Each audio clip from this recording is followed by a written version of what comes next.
Oke, dalam beberapa menit ke depan, kita akan bahas sesuatu yang kayaknya dekat banget ya sama kita semua. Perjuangan buat nemuin keseimbangan di tengah dunia yang rasanya makin hari makin kencang larinya. Coba kita mulai dengan pertanyaan yang jujur buat diri sendiri ya. Pernah nggak sih ngerasa kayak gini? Sibuk dari pagi sampai malam kejar-kejaran sama deadline, tapi begitu ada jeda sebentar, kok rasanya ada yang hampa ya? Kalau jawaban Anda iya, tenang, Anda nggak sendirian kok. Nah, perasaan yang Anda rasain itu nyata loh dan penting banget buat kita pahami. Ini tuh semacam siklus yang tanpa sadar ngejebak banyak dari kita. Dan langkah pertama buat keluar dari situ, ya dengan ngenalin dulu polanya. Ini dia definisi teknisnya. Tapi, ini bukan cuma soal jam kerja yang panjang aja loh. Ini tentang momen ketika kerjaan itu mulai bocor kemana-mana, ngambil alih ruang di kepala, dan waktu kita yang harusnya buat keluarga, teman, hobi, atau bahkan buat istirahat aja. Coba deh dengerin baik-baik. Ada nggak dari tanda-tanda ini yang kedengeran familiar? Stres yang kayaknya nggak hilang-hilang? Ngerasa jauh dari orang terdekat padahal lagi duduk sebelahan? Atau hobi yang dulu kita suka banget, sekarang malah jadi beban? Ini semua tuh lampu kuning, sinyal kalau ada yang perlu diubah. Jadi, kenapa sih kita harus peduli soal ini? Penting banget, karena ketidakseimbangan itu ada harganya. Dan sebaliknya, kalau kita berhasil seimbang, hadiahnya luar biasa. Yuk, kita lihat bedanya. Coba lihat kedua sisi ini. Di satu sisi, kita lihat jalan yang ujung-ujungnya bikin kita capek, hubungan jadi renggang. Tapi di sisi lain, ada jalan yang beda banget. Jalan yang justru bikin kita lebih kreatif, hubungan makin dalam, dan ya secara umum lebih bahagia. Ujung-ujungnya, pilihan ada di tangan kita kan? Dan ini bukan cuma soal perasaan loh, datanya juga ngomong hal yang sama. Lihat deh perbedaan level energi ini. Waktu hidup kita nggak seimbang, energi kita tuh kayak dikuras habis.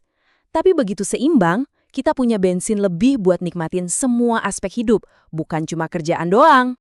Oke, kita udah paham masalahnya, sekarang kita pindah ke solusinya. Kabar baiknya adalah ada kok langkah-langkah praktis yang bisa kita ambil buat mulai ngebangun lagi hidup yang lebih tenang dan lebih kita nikmati. Ini dia 3 pilar utamanya. Kelihatannya sederhana ya, tapi 3 fondasi ini punya kekuatan yang luar biasa kalau kita lakuin dengan konsisten. Yuk kita bedah satu persatu. Kata kuncinya di sini tuh aktif dan sengaja. Jadi ini bukan soal jadi robot yang super produktif, tapi lebih ke gimana kita jadi bos atas waktu kita sendiri. Memastikan setiap jam yang kita pakai itu benar-benar sesuai sama apa yang paling penting buat kita. Terus gimana caranya? Mulai aja dari yang kecil, coba deh matiin notifikasi email kerja setelah jam 7 malam. Atau tiap pagi tentukan 3 tugas paling penting hari itu, bukan 20. Dan yang ini nih, penting banget. Blok waktu di kalender Anda buat rapat dengan diri sendiri. Entah itu buat baca buku atau sekedar diem aja tanpa diganggu. Nah, pilar kedua ini sering banget jadi yang pertama kita korbanin kan? Padahal waktu buat diri sendiri itu bukan kemewahan loh. Ini tuh kebutuhan. Anggap aja ini lagi nge-charge diri kita biar mesinnya bisa jalan terus dengan baik. Coba deh tanyain ke diri sendiri dulu sebelum sesibuk ini kita suka ngapain sih? Mungkin melukis, main musik, atau berkebun. Cuma 15 menit sehari buat lakuin itu lagi bisa bikin perbedaan besar loh. Atau cukup izinin diri kita buat nggak ngapa-ngapain dan buang jauh-jauh rasa bersalah itu. Dan yang terakhir, tapi jelas bukan yang paling nggak penting. Kita ini kan makhluk sosial ya. Keseimbangan sejati itu nggak mungkin bisa kita capai sendirian. Hubungan yang baik itu ibarat jangkar yang nahan kita tetap kuat pas lagi ada badai kesibukan. Ini lebih dari sekedar kirim chat singkat. Ini tentang naruh HP pas lagi makan malam bareng orang yang kita sayang. Ini soal sengaja bikin jadwal buat video call rutin sama sahabat lama. Ini soal berbagi cerita tentang harapan dan ketakutan kita, bukan cuma laporan proyek terbaru di kantor. Ingetin diri kita dengan pesan ini ya, keseimbangan itu bukan sesuatu yang kita temukan, tapi sesuatu yang kita ciptakan. Ini bukan garis finish, tapi sebuah latihan harian, pilihan sadar yang kita buat setiap hari.